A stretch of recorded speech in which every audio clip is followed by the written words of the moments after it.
Sinuportahan ng mga shareholder ng ABS-CBN Broadcasting ang isang panukala ng management sa pangunguna ni Mark Lopez at Carlo Katigbak na magkaroon ng isang linear board.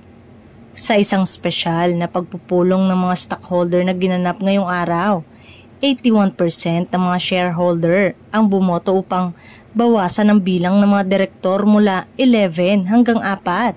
Malaking bawas ang sukat at saklaw ng operasyon ng ABS-CBN. Pinastreamline ng kumpanya ang bilang ng mga direktor alinsunod sa pinababang sukat ng negosyo nito.